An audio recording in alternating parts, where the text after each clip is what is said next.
आप सभी का स्वागत है Bhuvan service centre official YouTube channel पर। इस लेक्चर में बैंक ऑफ महाराष्ट्र से संबंधित हम चर्चा करेंगे। जितने भी एस्पिरेंट इस वैकेंसी के तहत अपनी सेवाएं देना चाहते हैं, भारत के सभी राज्यों में इस वैकेंसी के तहत रिक्ति को जारी की गई है। जितने भी एस्पिरेंट इसमें एलिजिबल होंगे सभी आवेदन करेंगे।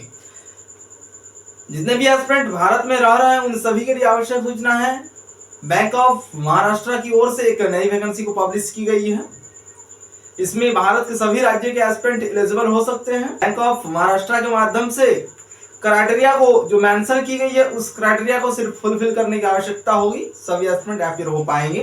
किस किस राज्य में कितना वैकेंसी को इंक्लूड की गई है सभी पॉइंट पर एक्सप्लेनेशन हम करेंगे। इस वैकेंसी की एक्सप्लेनेशन को हम शुरुआत करते हैं। इससे संबंधित इंपॉर्टेंट डेट को जानना आवश्यक है, किस तिथि को आप सभी आवेदन कर पाएंगे। आवेदन प्रक्रिया आयोग के माध्यम से स्टार्ट हो गई है, वर्तमान समय पर आवेदन चल रही है। जितने भी एस्पिरेंट एलिजिबल हैं सभी आवेदन करेंगे। तो पहले एस्पिरेंट नोटिफिकेशन को समझने का प्रयास करें। नोटिफिकेशन में क्या कुछ डेटा को मेंशन की गई है, उन सभी डेटा का अध्ययन करना आवश्यक है। बैंक ऑफ महाराष्ट्र की वैकेंसी जारी हो चुकी है। भारत के सभी राज्य के एस्पिरेंट इसमें भाग ले सकते हैं। स्टेट वाइज वैकेंसी को जारी कर दी गई है, किस स्टेट में कितना वैकेंसी है सभी के विवरण इसी लेक्चर में देंगे, इसलिए सभी एस्पिरेंट लेक्चर में लास्ट तक बने रहेंगे। अगर कोई एस्पिरेंट इस चैनल पर न्यू विजिट किया है तो वैसे एस्पिरेंट चैनल को सब्सक्राइब करके बेल आइकन को प्रेस करके रखेंगे ताकि आगे आने वाली वीडियो की नोटिफिकेशन आप सभी तक पहुंच सके। एक्सप्लेनेशन हम स्टार्ट करते हैं। बैंक ऑफ महाराष्ट्र में अपीयर होने के लिए आवेदन प्रक्रिया स्टार्ट हो गई है, ठीक है। तो एक्सप्लेनेशन के साथ हम सभी जाएंगे। आवेदन 14 अक्टूबर 2024 से स्टार्ट हो चुकी है और अंतिम तिथि क्या है, इसमें टाइम ड्यूरेशन ज्यादा नहीं दी गई है। एस्पिरेंट को जल्द से जल्द अप्लाई करने की आवश्यकता होगी। 24 अक्टूबर 2024 इसकी अंतिम तिथि है, इसलिए जल्द से जल्द इसमें आवेदन करेंगे सभी एस्पिरेंट। और जो बाकी क्राइटेरिया को नीचे मेंशन की गई है उन सभी क्राइटेरिया का अध्ययन करना आवश्यक है ताकि एस्पिरेंट जान सके कि इसके लिए क्या शैक्षणिक योग्यता होना चाहिए, बाकी अदर क्या चीज को फुलफिल करेंगे तो एस्पिरेंट बैंक ऑफ महाराष्ट्र में अपनी सेवाएं दे पाएंगे। उन सभी डेटा को जानना आवश्यक है। 24 तारीख अंतिम तिथि है, उससे पहले ही सभी को अपना एप्लीकेशन फॉर्म को सबमिट करने की आवश्यकता है। वर्तमान समय पर इसकी आवेदन चल रही है, 14 अक्टूबर से शुरू है, ठीक है। अंतिम तिथि का कोई भी कैंडिडेट वेट नहीं करेंगे, जल्द से जल्द आवेदन प्रोसेस को कंप्लीट कर लेंगे। ये रहा इंपॉर्टेंट डेट बैंक ऑफ महाराष्ट्र से संबंधित। नेक्स्ट पॉइंट है एज लिमिट। इस वैकेंसी में अपीयर होने के लिए एस्पिरेंट का उम्र सीमा क्या होना चाहिए। बैंक ऑफ महाराष्ट्र में अपीयर होने के लिए विभिन्न स्टेट के एस्पिरेंट अपीयर हो सकते हैं और विभिन्न स्टेट का अलग अलग वैकेंसीज को जारी की गई है। एक ही वैकेंसी से उसी में सभी स्टेट का रिक्ति को मेंशन कर दी गई है, ठीक है। तो एज लिमिट के रूप में एस्पिरेंट का कम से कम 20 ईयर होना चाहिए और अधिकतम उम्र सीमा 28 ईयर होना आवश्यक होगी इस जॉब के लिए। बैंक ऑफ महाराष्ट्र में अपीयर होने के लिए अधिकतम उम्र सीमा 28 साल होने की आवश्यकता है। कैटेगरी के आधार पर आप सभी को आरक्षण मिल जाएगी। ओबीसी, एससी और एसटी इन सभी कैटेगरी को एज में आरक्षण दिया जाता है। जो प्रावधान गवर्नमेंट ऑफ इंडिया का है वो प्रावधान इसमें भी लागू होगी। एज में छूट दिया जाएगा ओबीसी, एससी, एसटी कैंडिडेट्स को। जनरल कैंडिडेट्स, ईडब्ल्यूएस कैंडिडेट्स के लिए अधिकतम उम्र सीमा 28 वर्ष है, न्यूनतम उम्र सीमा 20 साल। इसको ध्यान में रखेंगे एस्पिरेंट। इसी क्राइटेरिया के अंदर में अगर हैं तो आप एलिजिबल हैं, अन्यथा नहीं। नेक्स्ट पॉइंट क्या है, एजुकेशन क्वालिफिकेशन क्या होना चाहिए। बैंक ऑफ महाराष्ट्र में जो भी एस्पिरेंट अपनी सेवाएं देना चाहते हैं उन सभी के लिए ये भी जानना अति आवश्यक है। इस वैकेंसी में अपीयर होने के लिए एस्पिरेंट के पास क्वालिफिकेशन क्या होना चाहिए। तो क्वालिफिकेशन के रूप में एस्पिरेंट ग्रेजुएट होना मैंडेटरी होगी। एनी स्ट्रीम, किसी भी स्ट्रीम से अगर ग्रेजुएशन की डिग्री को धारण की है तो आप सभी इसके लिए एलिजिबल हैं। Arts, commerce, science, any stream, ठीक है। सिर्फ नॉर्मली ग्रेजुएशन मांगा गया है इसके लिए। जितने भी एस्पिरेंट ग्रेजुएट क्वालिफाइड है सभी इसके लिए एलिजिबल हैं, ठीक है। किसी भी स्ट्रीम से कोई प्रॉब्लम होने वाली नहीं है, ठीक है। आयोग के माध्यम से आप सभी के लिए एक नोटिफिकेशन रिलीज हुई है, उस नोटिफिकेशन को भी एस्पिरेंट रीड आउट कर सकते हैं और इन सभी डेटा को प्राप्त कर सकते हैं। लेकिन उससे सरल भाषा में आप सभी को समझाने का प्रयास किया जा रहा है ताकि सभी पॉइंट को सभी एस्पिरेंट समझ सकें और अपीयर हो सकें, ठीक है। नॉर्मल भाषा में हम एक्सप्लेनेशन कर रहे हैं ताकि विभिन्न पॉइंट को आप सभी जल्द से जल्द समझते हुए इसमें अपीयर हो सकें। Next point, fees structure. Fee क्या रखी गई है इस वैकेंसी में अपीयर होने के लिए। जनरल कैटेगरी, ओबीसी कैटेगरी और ईडब्ल्यूएस, तीन कैटेगरी के कैंडिडेट्स को 150 रुपया पेमेंट करने की आवश्यकता होगी। एससी एसटी इन दो कैटेगरी के कैंडिडेट्स को सिर्फ 100 रुपया पेमेंट करने की आवश्यकता है। बैंक ऑफ महाराष्ट्र का वैकेंसी है, इस वैकेंसी में अपियर होने के लिए ओबीसी, जनरल, ईडब्ल्यूएस इन तीन कैटेगरी के कैंडिडेट्स को 150 रुपया पेमेंट करने की आवश्यकता है। एससी एसटी 100 रुपया। ठीक है, आयोग के माध्यम से जो डेटा मेंशन की गई है उसी को हम एक्सप्लेनेशन कर रहे हैं। विभिन्न प्रकार के वैकेंसीज पर विभिन्न प्रकार का फीस स्ट्रक्चर मेंशन रहती है, तो उसको ध्यान में रखेंगे। ठीक है, बैंक ऑफ महाराष्ट्र का अभी वर्तमान समय पर जो वैकेंसी रिलीज हुई है उसी वैकेंसी से संबंधित हम बात कर रहे हैं।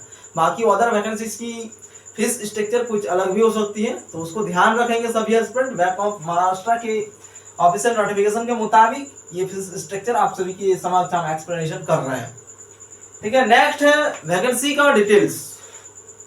ठीक है, वैकेंसी से संबंधित डेटा भी जानना आवश्यक है सभी एस्पिरेंट के लिए।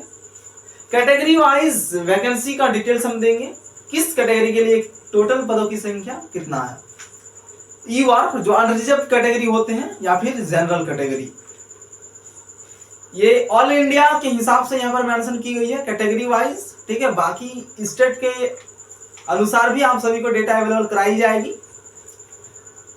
तो कैटेगरी वाइज अगर देखेंगे तो टोटल जनरल की सीट 305 है। ठीक है, जो यूआर कैटेगरी के अंदर में आते हैं उन सभी के लिए हम बात कर रहे हैं। अनरिजर्व कैटेगरी और जनरल कैटेगरी दोनों एक ही चीज है, उसको समझने का प्रयास करेंगे। ईडब्ल्यूएस कैटेगरी से जो कैंडिडेट्स बिलोंग करेंगे उन सभी के लिए टोटल पदों की संख्या 51 है ऑल इंडिया। ठीक है, स्टेट वाइज आप सभी देख लेंगे, स्टेट के आधार पर किसी जगह पर हो भी सकती है और नहीं भी हो सकती है, तो ये ध्यान रखेंगे एस्पिरेंट। स्टेट वाइज हम बताएंगे किस स्टेट से कितना कैंडिडेट्स को लिया जाएगा। नेक्स्ट है ओबीसी कैंडिडेट्स, जो ओबीसी कैटेगरी से बिलोंग करते हैं उन सभी कैंडिडेट्स को टोटल 131 कैंडिडेट्स को लिया जाएगा। जो हाई रैंक लाएंगे उन्हीं का चयन होने वाली है, इसलिए नंबर ज्यादा से ज्यादा लाना है तभी सिलेक्शन ले पाएंगे बैंक ऑफ महाराष्ट्र में। नेक्स्ट है एससी कैंडिडेट्स, टोटल पदों की संख्या 65। एसटी टोटल पदों की संख्या 48। कैटेगरी वाइज ये इंफॉर्मेशन आप सभी के समक्ष रही। ऑल इंडिया के आधार पर ये कैटेगरी वाइज वैकेंसी का इंफॉर्मेशन दी गई, एस्पिरेंट समझने का प्रयास करेंगे। और एक पॉइंट है स्टेट वाइज वैकेंसी का डिटेल्स इंफॉर्मेशन, तो आप सभी ध्यान पूर्वक सुनने का प्रयास करेंगे। किस स्टेट में कितना वैकेंसी रिलीज हुई है बैंक ऑफ महाराष्ट्र के माध्यम से। महाराष्ट्र भारत के एक राज्य भी है, तो उसको भी ध्यान में रखेंगे एस्पिरेंट। डायरेक्ट महाराष्ट्र का ही बात नहीं हो रहा है, बैंक ऑफ महाराष्ट्र एक प्रकार का बैंक है, जिस प्रकार से एसबीआई होती है उसी प्रकार से इसमें महाराष्ट्र राज्य भी शामिल है, बाकी अदर स्टेट भी शामिल है। ठीक है, तो वो ध्यान रखेंगे एस्पिरेंट। ये ना समझे कि सिर्फ महाराष्ट्र राज्य के निवासी ही इसमें आवेदन कर पाएंगे, वैसा बात नहीं है। सभी स्टेट के लिए स्टेट वाइज भी वैकेंसी का इंफॉर्मेशन प्रोवाइड कर दी गई है ऐप के माध्यम से, तो उसको ध्यानपूर्वक सभी एस्पिरेंट सुनेंगे और अध्ययन करेंगे ताकि एस्पिरेंट जाने अपने राज्य में कितना सीट है टोटल। उत्तर प्रदेश टोटल पदों की संख्या 32 सभी कैटेगरी को मिलाकर। ठीक है, टोटल हम डायरेक्ट एक्सप्लेनेशन कर रहे हैं किस स्टेट में कितना सीट है। उत्तराखंड टोटल पदों की संख्या 4। ठीक है, इसी में कैटेगरी वाइज जिस कैटेगरी के लिए जितना सीट रहेगी उतना ही कैंडिडेट्स को सिलेक्शन किया जाएगा, तो डायरेक्ट हम टोटल पदों की संख्या को एक्सप्लेनेशन कर रहे हैं। बिहार से संबंधित 14 पद को मेंशन की गई है। बैंक ऑफ महाराष्ट्र के तहत आप 14 कैंडिडेट्स का चयन हो सकती है बिहार से। नेक्स्ट है मध्य प्रदेश, टोटल पदों की संख्या 45। नेक्स्ट है एनसीटी ऑफ दिल्ली, टोटल पदों की संख्या 13। नेक्स्ट है हरियाणा, टोटल पदों की संख्या 12। राजस्थान टोटल पदों की संख्या 14। असम टोटल पदों की संख्या 7। नेक्स्ट है आंध्र प्रदेश, टोटल पदों की संख्या है 11। अरुणाचल प्रदेश टोटल पदों की संख्या 1। नेक्स्ट है चंडीगढ़, टोटल पदों की संख्या है 5। छत्तीसगढ़ टोटल पदों की संख्या 13। गोवा टोटल पदों की संख्या 5। नेक्स्ट है गुजरात, टोटल पदों की संख्या 25। हिमाचल प्रदेश टोटल पदों की संख्या 3। जम्मू और कश्मीर टोटल पदों की संख्या 2। झारखंड टोटल पदों की संख्या 8 है। बैंक ऑफ महाराष्ट्र के माध्यम से इन सभी वैकेंसी को इंक्लूड की गई है। स्टेट वाइज आप सभी के समक्ष एक्सप्लेनेशन कर रहे हैं, इसलिए ध्यानपूर्वक सुनने का प्रयास करेंगे। कर्नाटका टोटल पदों की संख्या 21। केरल टोटल पदों की संख्या 13। नेक्स्ट है महाराष्ट्र। महाराष्ट्र एक राज्य है, उस राज्य में टोटल पदों की संख्या 279 है और इस बैंक का नाम भी बैंक ऑफ महाराष्ट्र है, उसको भी ध्यान में रखेंगे सभी स्टूडेंट। नेक्स्ट है ओडिशा, टोटल पदों की संख्या 13। एक केंद्र शासित प्रदेश को भी यहाँ पर मेंशन की गई है, पांडिचेरी को टोटल पदों की संख्या सिर्फ 1 है। नेक्स्ट है पंजाब, टोटल पदों की संख्या 12। नेक्स्ट है तेलंगाना, टोटल पदों की संख्या 16। तमिलनाडु टोटल पदों की संख्या 21। त्रिपुरा टोटल पदों की संख्या 1। वेस्ट बंगाल जो पश्चिम बंगाल है, टोटल पदों की संख्या 13। कुल मिलाकर अगर देखेंगे स्टूडेंट, जो अभी तक एक्सप्लेनेशन की गई इन सभी वैकेंसी का अगर कैलकुलेशन करेंगे तो कुल मिलाकर टोटल पदों की संख्या 600 है। बैंक ऑफ महाराष्ट्र में इस वैकेंसी को रिलीज की गई है। जितने भी डेटा हमारे माध्यम से एक्सप्लेनेशन की गई आप सभी को भली भांति समझ में आ गई होंगी। अगर किसी भी कैंडिडेट्स को ये सभी डेटा कुछ भी इन सभी डेटा में संदेह है आप सभी को, तो आप सभी कमेंट करेंगे, या फिर कुछ भी समझने में परेशानी हो रही है तो आप सभी कमेंट करेंगे, आप सभी को सलूशन प्रोवाइड किया जाएगा। इस वैकेंसी में बैंक ऑफ महाराष्ट्र से संबंधित हम डिस्कशन किए। टोटल पदों की संख्या 600 है। स्टेट वाइज वैकेंसी को भी हम एक्सप्लेनेशन कर दिए, किस स्टेट में कितना वैकेंसीज है और कैटेगरी वाइज कितना वैकेंसी को मेंशन की गई है। यूआर के लिए कितना है, ओबीसी के लिए कितना है, ईडब्ल्यूएस के लिए कितना है, एससी कैंडिडेट्स के लिए कितना है, एसटी कैंडिडेट्स के लिए कितना है, सभी का विवरण आप सभी के समक्ष रखी गई। आप सभी इसको समझें। अगर कुछ भी पॉइंट समझ में नहीं आएंगी तो आप सभी एक कमेंट कर देंगे, आप सभी को सलूशन प्रोवाइड किया जाएगा, ताकि कोई भी एस्पिरेंट वंचित ना रहे और बैंक ऑफ महाराष्ट्र में आप सभी सेवाएं दे पाएंगे।